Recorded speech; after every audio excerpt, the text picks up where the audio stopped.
In life. Welcome to RenéMarie Stroke of Luck. Finally, how many minutes are we late? 13 minutes. But Nicole and I had some time to chat before. This is a really first of all, let me backtrack. And I know I'm all over the place because last Saturday we had the Unconditional Love concert. Nicole and I were just talking about it in the Zoom green room, and it was incredible. I'm flying. That's why my feet are not on the ground today. They haven't been on the ground since last Saturday. So please just bear with me. But with my energies, Nicole has really I'm so excited to start the conversation with Nicole, and I'll let her introduce herself. And how do you say your last name, Nicole? Salzano. Salzano. Are you Italian?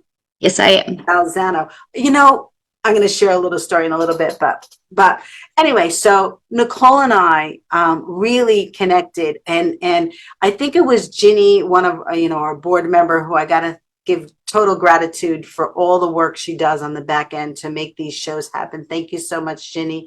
I want to thank Diane and John for all the work they did on the Unconditional Love concert.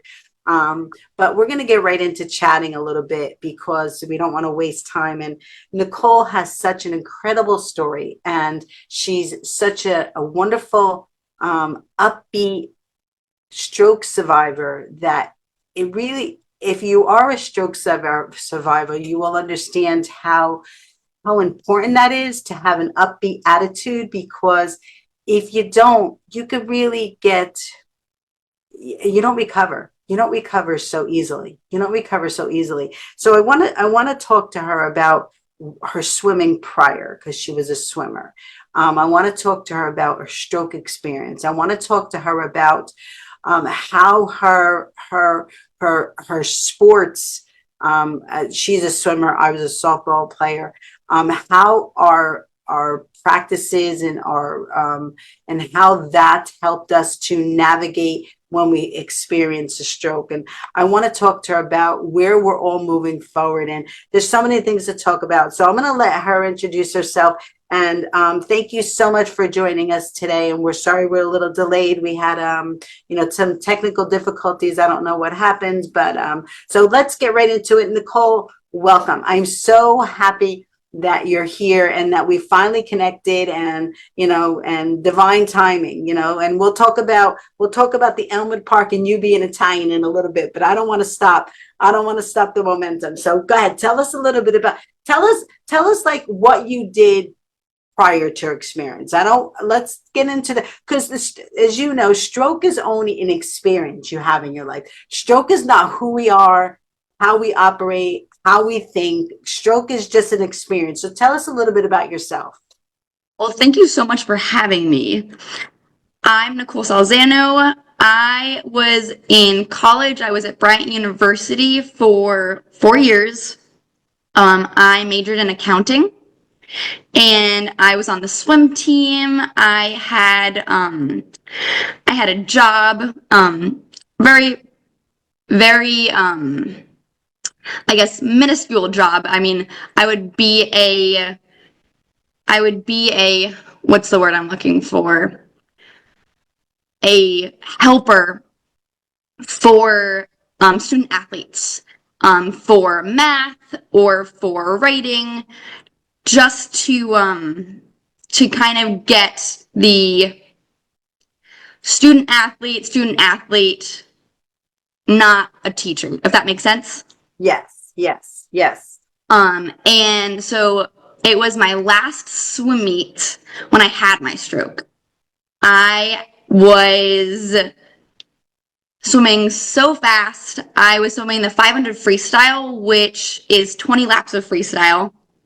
And I placed third going into finals, which I was so excited. I was so over the moon about. We went back to the hotel to rest up, to have lunch, to take a nap before heading back to the meet. And in that nap, I had my stroke. I Did you woke up suddenly. let me ask you a question. Yeah, Did absolutely. you feel any different? Was there anything that, or were you so high on your achievements that you were just flying like I am right now? I was just gonna, yeah, no, I was just flying. I was so happy. I had broke 5 minutes in the 500 freestyle, which is an accomplishment. So I was so over the moon. And so I was trying to take a nap because I was so excited, but I knew that I had to rest up so that I can do even better for finals that night. And that's when I had my stroke, and I was so devastated because I really wanted to swim my last meet because it was my last meet ever as a swimmer. And you weren't going to take it in, you weren't going to, you know, possibly go into the Olympics or taken into any, this was going to be your last final. Oh my gosh. Yes, I had a job lined up after graduation.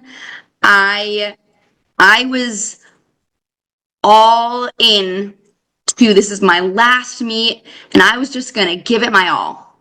Wow. Wow.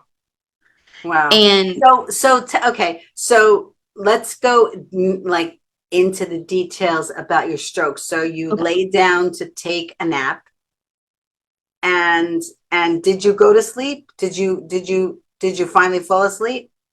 So that is the weird thing. You know, I don't know if I fell asleep or if I passed out.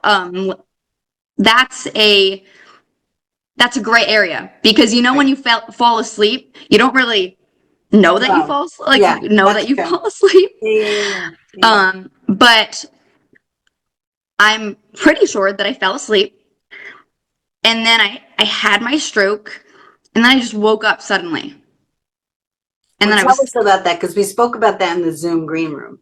You know, we were yes. talking about angels and how we're protected and how you know, we get little signs and you know, with me, you know, everybody knows I'm very public with it that, you know, I when I was risen up and I spoke to God and you know, he spoke, you know, he or she said to me, you know, I said, I don't want you to take me. And they said, I don't want to take you. You just have to remember, you always have to work for me. And I said, whatever you want me to do, just put me back down in my body. I got too much work to do on earth.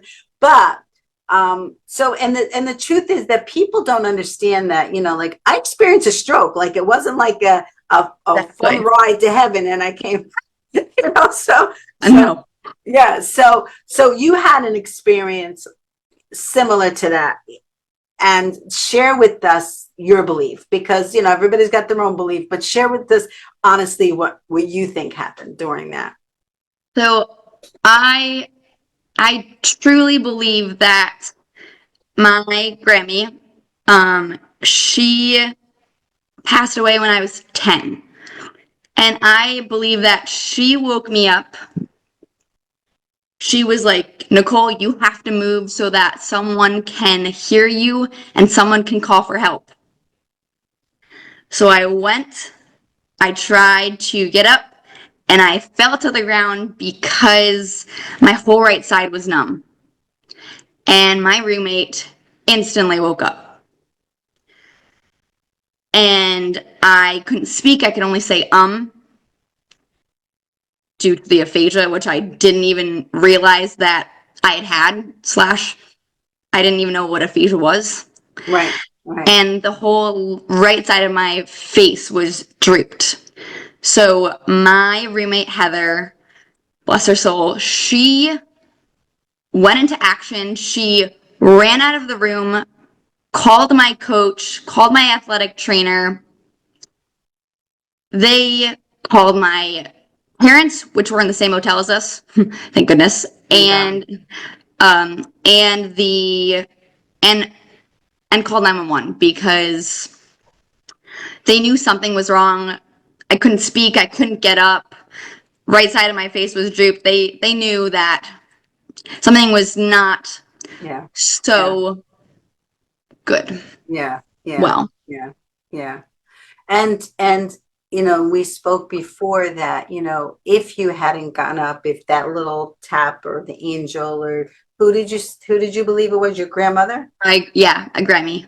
Grammy got up and woke you up and you didn't get up and fall down, your I roommate don't think you would have just been sleeping. And well, as we know now, that time is of the essence when you suffer a stroke because you have to get to the hospital within 4.5 hours. The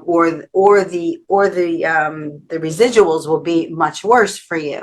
So you know, so there's a lot of alignment that people need to, you know, listen to their insight and listen to themselves because you don't know why you got up. no. I would imagine that I was like, oh, maybe I had to go to the bathroom, but I don't know. Something in the back of my mind is like, did I have to go to the bathroom, or was someone watching out for me? Right, And I think that was my Grammy, Margaret Mary, right. and I'll be forever grateful, thankful, Yeah. blessed. Do you have her as your guardian angel? Do you talk to her? Do you ask her for help? Do you believe she's still helping you? You know, I do believe that she is still helping me. Honestly, I haven't been very grateful to God. Um, Sometimes I just wonder,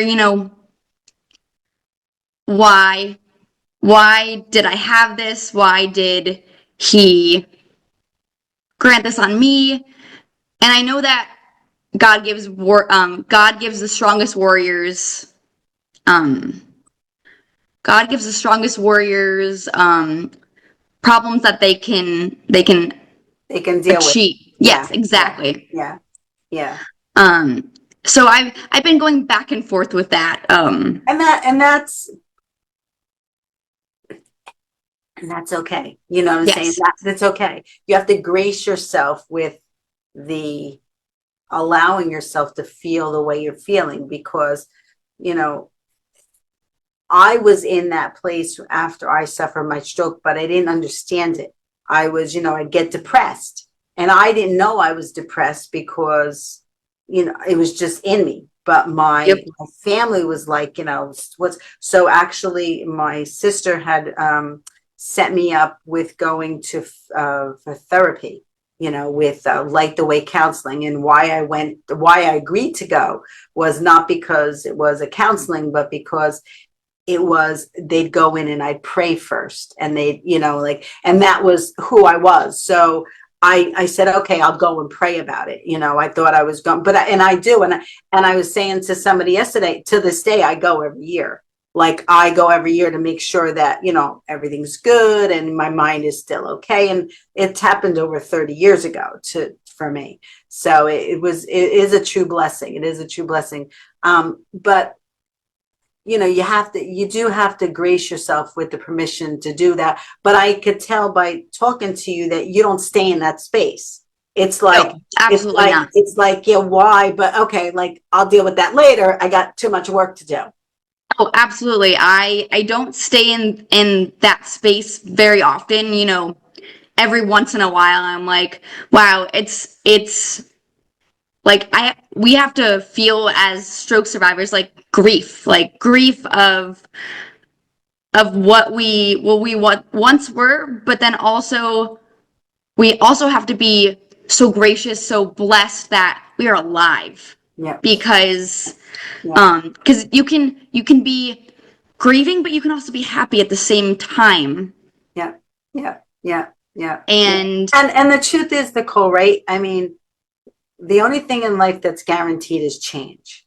whether whether exactly. whether it's financially, whether it's your job, whether it's cancer, whether it's heart, or whether it's a stroke, no matter what it is, every day is going to change. And I think that's one of the life lessons that you got to learn from this experience or any experience is that okay, what new road am I going to take? Sometimes when I'm driving, and I love like a highway vision, when I'm driving and I see like the different lanes and I'm okay, which lane am I going to take? You Yep. know, Yeah. which lane do I have the right to figure out which lane I want to go down?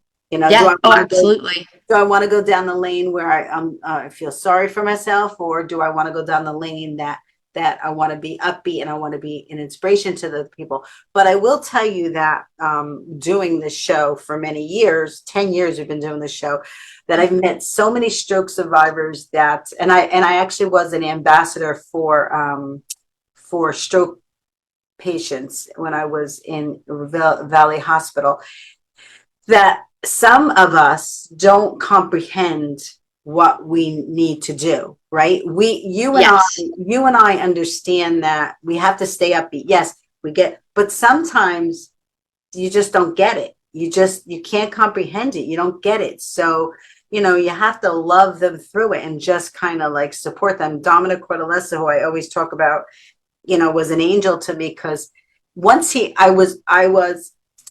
I was working for Pumptonian Food Service, which is they're in Elmwood Park. They are the best food service, the best company in the entire world. They're just like loving.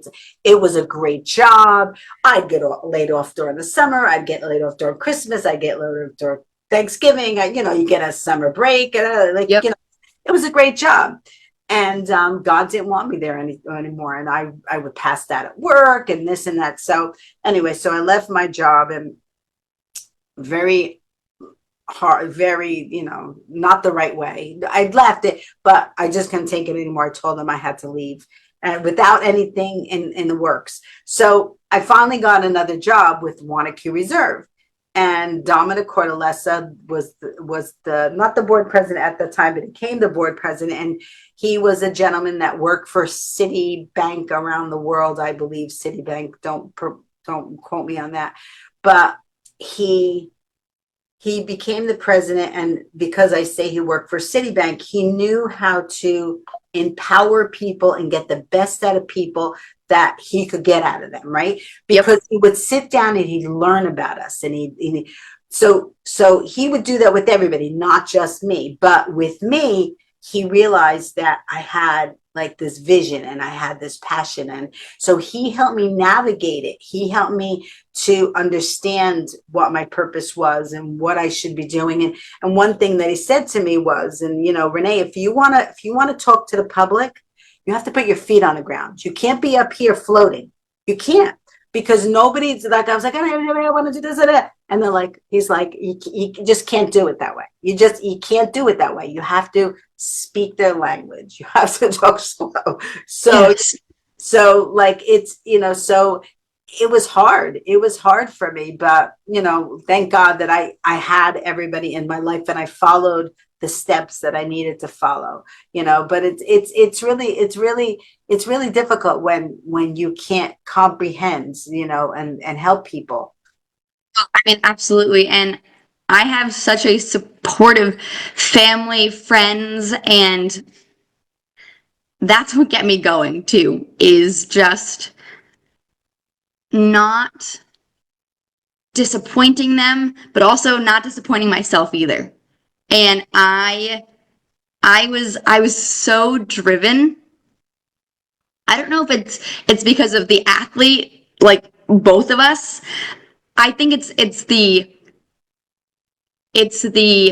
athleticism, the competition, Yeah. like Yeah. between Yeah. me and me.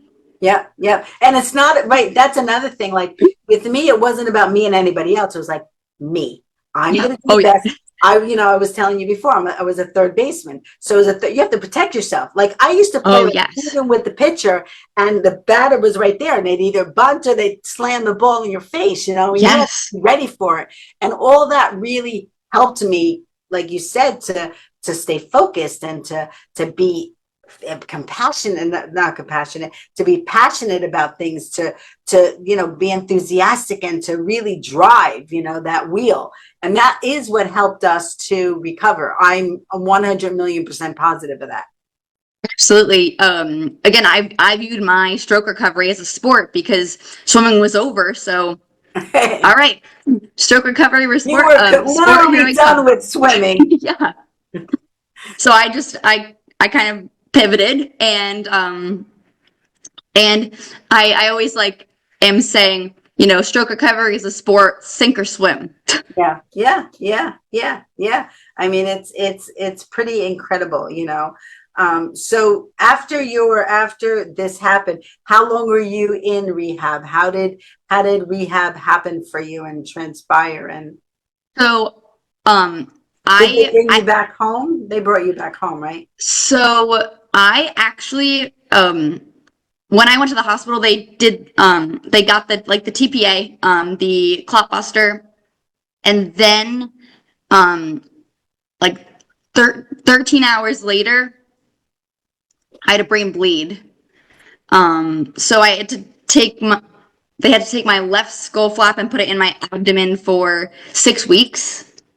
So I was in the hospital and inpatient center for I think it was 82 days Oh because my God. I had to go to the hospital, then the inpatient facility, then the hospital again to get my um skull back on, and then went and did the inpatient facility. So I was there until May May 15th. I think May 15th. So from February 22nd till May 15th. Wow. Wow. That's incredible. And that once again, you were guided, because if you didn't have the TPA, Yes, you would have had this brain bleed home or out in the, and you may have not made it. You may have not made it, exactly. and that's pretty intense. That's like my father. He worked for Meals on Wheels, and he was walking uh, um, down a hill, just to get to the van, the Meals on Wheels, and he twisted his ankle and he broke his ankle. But while he was in the hospital, he had a heart attack. So if Oh he didn't, my. if he didn't break his ankle, he wouldn't have been in the hospital when he had his heart attack, and we would have might have not had 3 more years with my father. So, like, it was. I know. Crazy. I know. It's, like you have to love the process. You have to really respect the process, and know we had 3 more great years with my father, because, he broke his ankle, and then he went in and he was in ICU for a few days. So it was crazy. It was crazy. So then they, and I can't even imagine, well, Derek Huff, right? His wife dancing with the Yes. stars. Yes. Yes. So you understand. Oh, Tell me, absolutely. Nicole, I always try to, I always ask people this question, because people don't understand how it feels. How did it feel? How were you feeling? What was going through, like, your mind? So honestly, the probably like the first week um that I was having the stroke, and then I did not I don't remember because I was on so many medications. Um oxycodone, I was on fentanyl, I was on um so Which many is other medications which is that probably a gift, so honestly, you don't know what's going on. You're kind of just like going the road. exactly. So I don't remember the first couple of days. And again, I think that is a gift because I don't know if I would want to remember the first Yeah, couple of yeah, days, yeah. but my parents remember it, and my boyfriend remembers it, and all of my other family remembers it, and it's so super hard. Like it's not just like me who had the stroke, it was everyone around me, Yeah. and it's I know that it's not like my fault, but it's just like it's so heartbreaking, if that makes sense. Yeah, yeah, absolutely. I vividly remember laying in the hospital in the East ER, and my father at the foot of my bed, and he had this look on his face, because I couldn't talk. I was like, I was laying there. I Yep. wasn't as severe as you, because I didn't have a brain bleed, but, like, over 30 years ago, strokes are not as well known as they are now. They weren't even talked about back then. And I remember him having this. I just vividly see it. This look on his face. And then my sister, and I had my husband at the time, and my daughter. She was 6 months. I mean, my grandmother and my mother-in-law came and took turns with my daughter. I can't even imagine, now all these, I'm remembering all these stories, but it's just, it's it's true. You just don't experience it yourself. Your family does, your loved ones do, it's really crazy. It's very Oh, sad. It's very absolutely. heartbreaking for them, to be on the To outside. watch. Yeah. Oh, absolutely. I mean, even I forgot to mention my sister. My sister, she was 2.5 years younger than me, and just to like see, it. I mean, my sister and my boyfriend are the same age, and it's just like to watch me go from, goal-driven athlete to like an infant, basically. Yeah. Yeah. Yeah. Um, Yeah. Yeah. it's just so so sad sometimes, Yeah. but then I always have to like reframe it because I say like, okay, yeah, but as soon as I was with it, I Yeah. got right to work. Yeah. Yeah. Yes. Yes. Yes. um But you needed and that time to recoup, exactly. to set your brain up. I mean, I was in a semi coma for a week. I was out of it. Wasn't, they didn't know if I was coming back or not, but at that particular time, I know, my body was, getting set up for the next phase of my life, so Oh, absolutely. yeah. Yeah. So, talk to us about, those few months that you were in the rehabilitation. How many days? 70 days or 80 days or whatever? Just Um, gonna say about that, yeah. yeah, yeah. I mean, talk to us about like the daily things that you had to accomplish. What did you do because they must have kept you busy, in rehabs and stuff. Absolutely. I mean, the doctor said that I wouldn't walk, talk, or use my right arm again. Um, and so I took that as a challenge. So we were like standing up first because we have to learn how to stand up first before we can learn how to walk because we need balance. Right, right, And then for my right arm, like just like lying down on the bed and actively pushing through that right arm, right, right. just something to get the ball rolling. And it's so funny. One of the, I don't even remember who I was talking to, but it was a PT actually. His name was Jerry, and he said, what was the most frustrating thing for you? The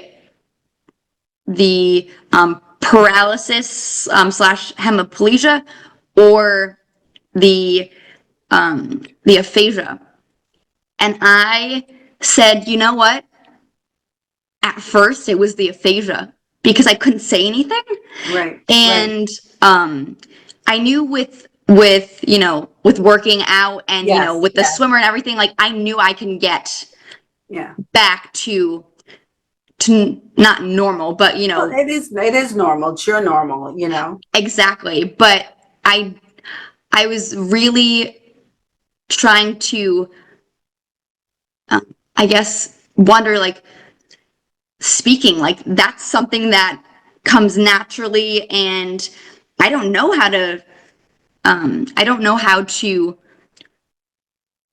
quote unquote work on speaking as well as, the exercises that I can do Right, by right. myself, if that makes sense. Yeah, yeah, yeah. Yeah, and when I've had many, of course I couldn't speak either, but I didn't understand it back then, but as I navigated through this journey of doing shows and stuff, what the one thing that we try to tell aphasia, experienced people that come on the show is, because sometimes they get nervous and sometimes they get a little bit anxious because they can't remember the words.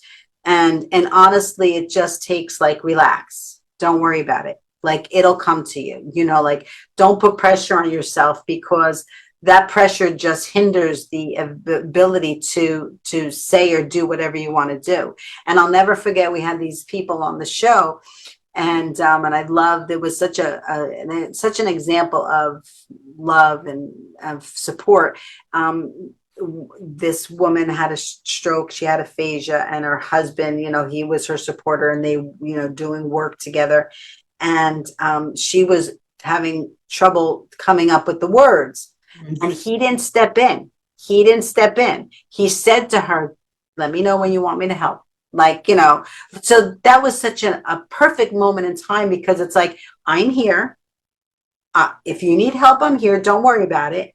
But he didn't step in, because sometimes family and friends, they do too much for us, and they're doing it out of love, and they want to help us. Exactly. But sometimes we gotta go through the struggles ourselves, because we're not gonna be able to accomplish it if we don't, so there's got to be a happy balance, about that. Absolutely. So, Renee, I know that you are speaking so eloquently, so perfectly. How long, like, take me back to like your journey and your recovery for like speaking. Oh my God, it was over 30 years. And I honestly, well, I'm like you, right? I'm like driving this, like Yes. just like, I'm not even like, I don't, I remember like when I had to go for physical therapy, right? They'd go, okay, throw the balls in the basket. Boop, boop, boop, boop. Okay, what else? Like, I don't even like Yeah. it. It's like, and the sad thing is that, I don't remember a lot of stuff. Like, some stuff comes back to me, but I'm so driven. And that's why, like, this unconditional love concert that I did the other day is about me breathing and enjoying the moments and celebrating life with the people in the audience and with the people that are there, and everything, because I have to be able to get to that point. I don't know if you're at that point yet, but I wasn't at that point. I was like in this car driving fast, and and I had a daughter, and then I got another child, and then I was working, and I mean, life just took off, which is a good thing, Yes. but I'm so blessed to be 62 years old and to have this moment, to be able to appreciate life and value life, and really treasure each moment that happens, because up until now I didn't take the time to do that. I was just life is busy, and I, especially in New Jersey, New Jersey is not like other states, and it was challenging. I do remember not being able to talk, and I do remember going to speech therapy, and I do remember one of the hardest things was I couldn't sing for 2 years. Now that's like, Really? yes, that just ripped my heart out, that I wasn't able to vocalize. But the vocals, when you sing, it's all about the diaphragm, and being able to use your vocals correctly. It's not just about singing so much. And it took me a long time to work through that and to get my voice back, and that's why it's so important for me to continue to sing. you know I don't know. I don't really know the timeline of my aphasia recovery. I don't even know the timeline. I can't even couldn't even begin to tell you the timeline. How long did it take you to be able to start to speak again?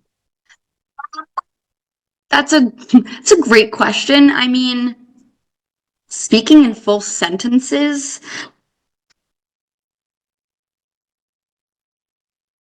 I don't know, maybe towards the end of this, like the 70 days or so. I mean, I would always say like but I would actually um there was like a voice in my head just saying like keep going. And my therapist, my as soon as I, was with it, um I they they told me to sing happy birthday and you are my sunshine. And even though it was so low and so monotoned, I mean, I knew, I was like, oh, I can do this. Mhm. So then I started to sing the alphabet. Singing No, is another side of your brain. So it was, exactly. they were smart to, since you couldn't think to speak, to use that other side of your brain. Yes, no, and then no therapist told me to sing the alphabet, but I was like, you know what? I can sing the alphabet because it was one of the first songs that we learned, right? Right, right, A, B, C, D. right, And so then I could get to the word I was looking for, like dog, like A, B, C, D, D, and then I would have to think for a lot. I would go through the entire alphabet, but it was a it was a push that I needed to right, get speaking again. right, right, right. So what do you think? Well, the Adler's Aphasia Center, you're doing their gala, I think I saw. Tell me Yes. about that. Tell me a little bit So, about that. I've been volunteering at the Adler Aphasia Center for almost 7 years. It Wow. was 6 months after my stroke, um, that I started volunteering there. And I am, I am, I have the honor of accepting an award. I think it's called the Shining Star Award. Oh, that's wonderful. Because I am so, I have been posting on Instagram. I've been public speaking about aphasia, about strokes, because not many people, especially like high school, college age, even even sometimes, adults, they don't know what aphasia is. I mean, I didn't know what aphasia was until I had it. Right, right, So I just want to raise awareness, and educate people on aphasia. And it's not, we're not stupid. right, It's just, it's not intellect that is affected. It's just the word finding. right, right, right, right. And the truth is, I mean, I know this is a topic for conversation, but I actually know in my experience that sometimes to process, just especially when I get tired, and I still have like lingering effects. When I get Oh, tired, I know myself, can't think about it, got to go to bed. Got to go to bed. yes. But that's with anybody, everybody's got their strong points and weak points. But so I know that I have to think and process. I know that processing things is hard to understand. Like sometimes you'll be talking to me back a long time ago, and I couldn't comprehend what you're saying to me because it wasn't processing. So it was just probably because I was tired. But so I Yes. know that played an intricate part in my recovery as well. But yes, most of the time it's that you can't find the words that you want to say, and it's challenging. It's hard. It's hard. Oh, absolutely. It's just, and it's it's also when you are, quote unquote normal, and you have not had have anything wrong, and then you go from that to not being able to speak. It's like in the matter of seconds, Yeah. Yeah. it's it's Yeah. it's gone. And I think that as stroke survivors, we can really appreciate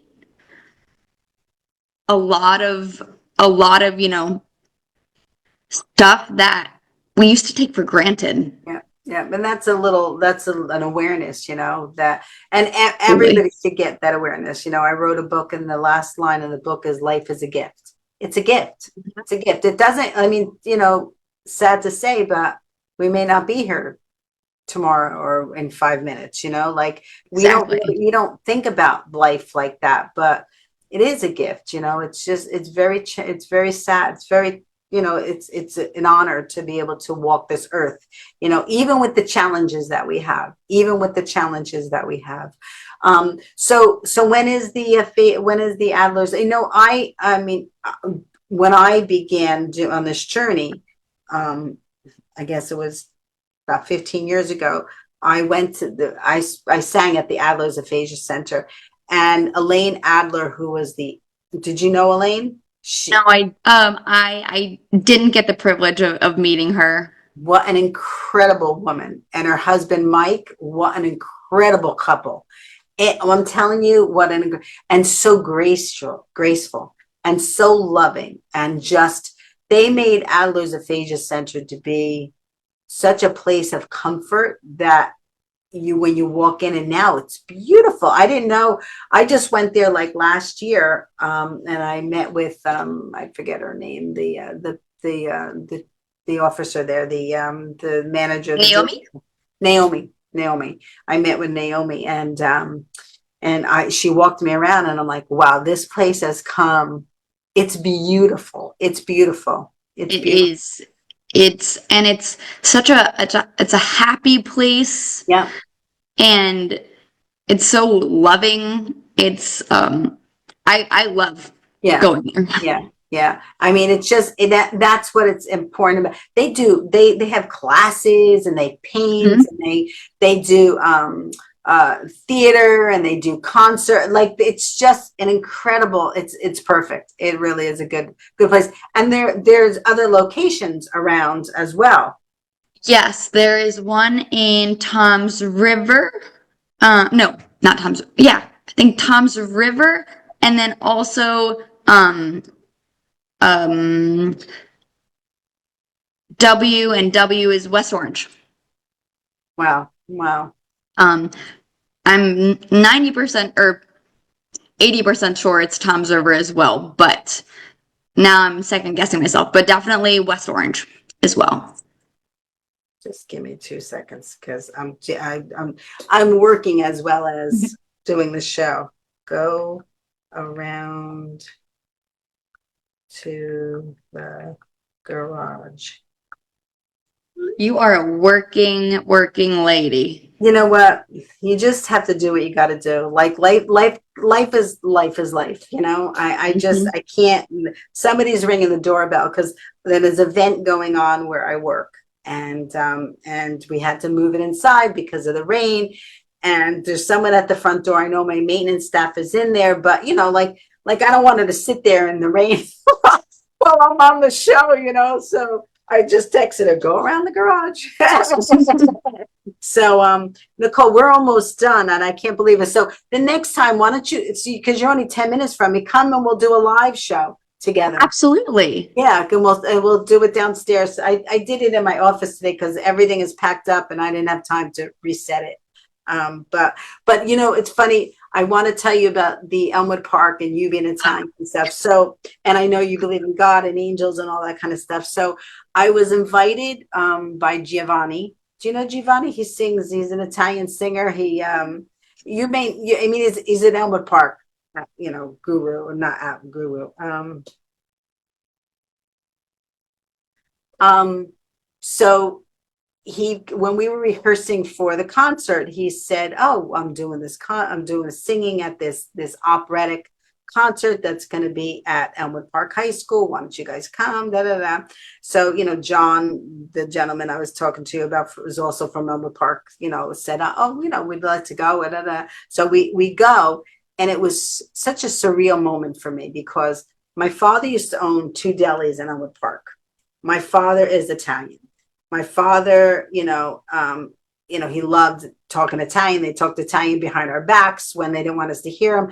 And everybody was talking Italian there. But then on the flip side, and we got to go into this another time, is my mother, who my parents were separated, because my mother was an opera singer and she traveled around the world singing. So here I was in Elmwood Park, where my father had his two shows, listening to the Italians talk, with Giovanni singing Italian, and then these operatic women singing. And I'm like, wow, my mom and my dad, and like it was just a real surreal moment for me. And I'm trying to figure out like why, why was I at that place? What, and usually I really don't go to things at night during the week because I'm so busy with my grandchildren and my show and my work and my foundation and all that kind of stuff. But I went, so I'm trying to figure out like, why I'm just waiting for the answer from up above so that I could, so that I could figure Absolutely, it out. yes. So we have so much more to talk about, but Yes. what's if you're going to like leave everybody with a thought process, what would that be? I always like to say the power of yet, because yet is one of the most important words because it's present, it's right now, it's where your feet are, but also it's in the future too. Like, you don't know what you don't know. Right. And you don't, You should quote that, yeah, you should mark that. You don't know what you don't know.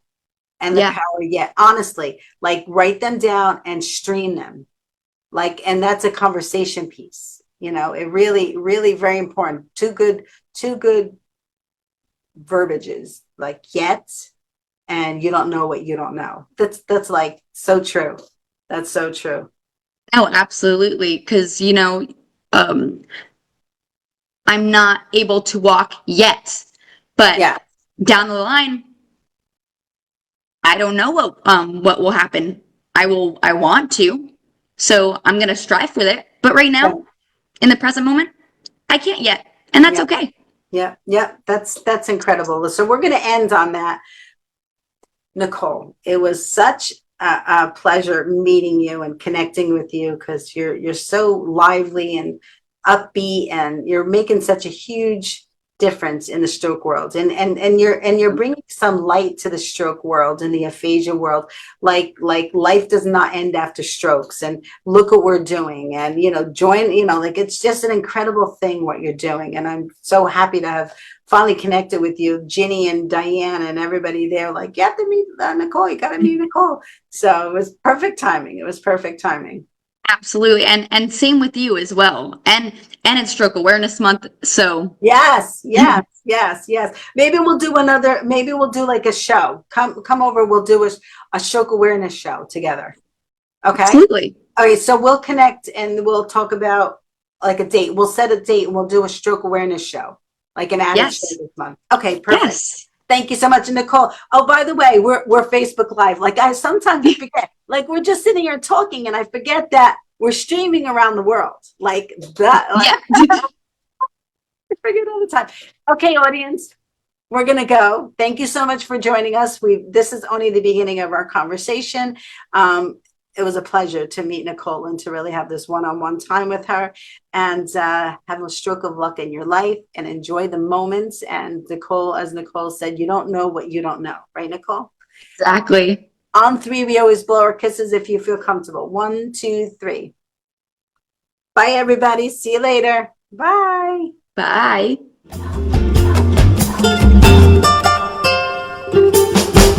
Yo no sé qué tú piensas, yo no sé lo que haré, yo no sé lo que estoy perdiendo, yo no sé lo que va a pasar. No me puedes escuchar llorar solo sin ti, no me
se escucha